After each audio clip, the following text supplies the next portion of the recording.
He's starting to become routine. Hey man, we're definitely trying to make it routine if that's the case. Shoot, but hey, take no granted. There's a lot of hard work that goes into this, man. It's not by chance. It doesn't happen overnight. You got to put in the work. Man, just doing some hard stuff out there, just trying to, get better at a couple things we see on film that we can improve on, and just working, man, at a rate. You become a madman to it, and that's kind of where I'm at right now. Ron was asked today, can you sustain this? Can I sustain this? He asked that, or No, he was asked that. Oh, what did he say? He says no, but you'll say yes. Oh, wow. He says no.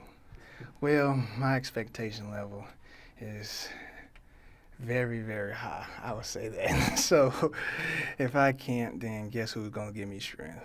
Lord above. So if he can give me that, then everything else I'm not concerned to worry about. And we'll see what happens at the end of these 15 more weeks. Do you have an interception number in mind? I mean, if you keep on this pace at 16, obviously, that kind of goes back to the sustainable question, but is there an interception number in mind? Well, as long as the quarterback continues to throw the ball to the number one receiver, I think my pace is awesome.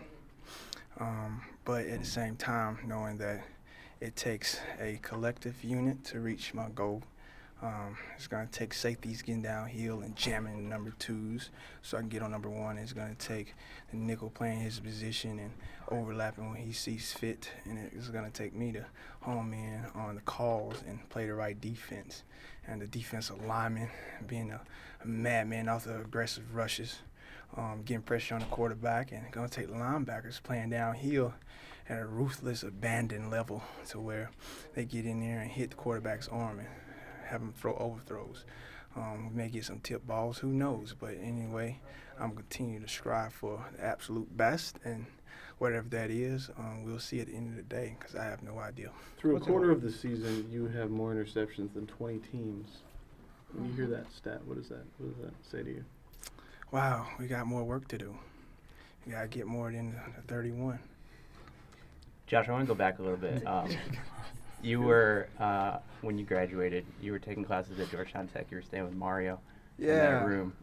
That year when you weren't playing football, was that hard on you? Tell me about that. That's pretty tough, man. Talk about. But, yeah, that was pretty crazy. Did you think that was the end for you? No, absolutely not. That was the struggle for me. That was the defining moment of what I was going to become, because I was staying on the couch at that time for a minute. I didn't have a room or nothing, and he so graciously blessed me with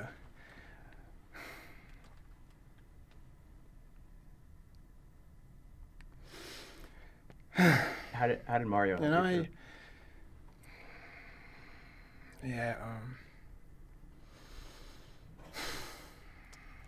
Wow, next question, man.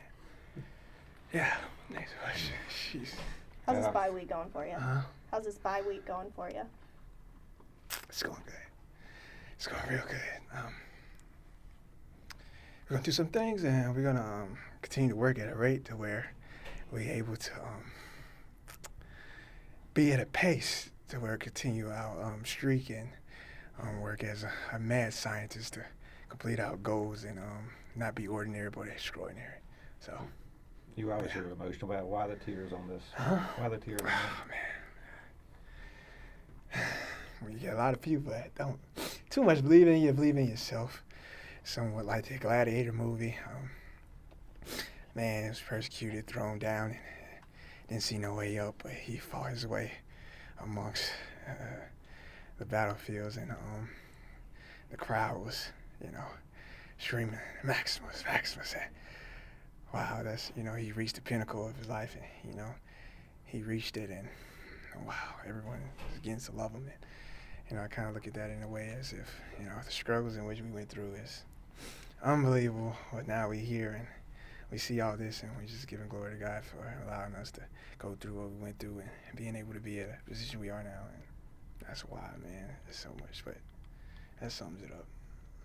How do you feel like or what's it like to handle going from that to where the world's like paying attention to you? Oh man, it's great. It's awesome. I'm blessed. Very blessed and fortunate enough to be in the position I am now. Can't say that enough. Favor ain't fair. It really is not. But when you put hard work to your talent level, you try to meet and match that as much as you possibly can, man. Awesome and great things happen to you, and you just put your head down and drive. That's the mindset in which I grew up in through Greenwood, South Carolina. That's the mindset in which my brothers held me to when, I was getting pushed on and beat up on by those guys, and now, we kind of stepped over that mark and began to and be that guy, be that dog, and work at a rate and such. As a man's man, I said it a couple times, but I'm dead serious about it, and it's kind of catching on to the point where I'm able to have more guys out there working with me. And Benet, he's gonna come around. He's a great guy, great talent.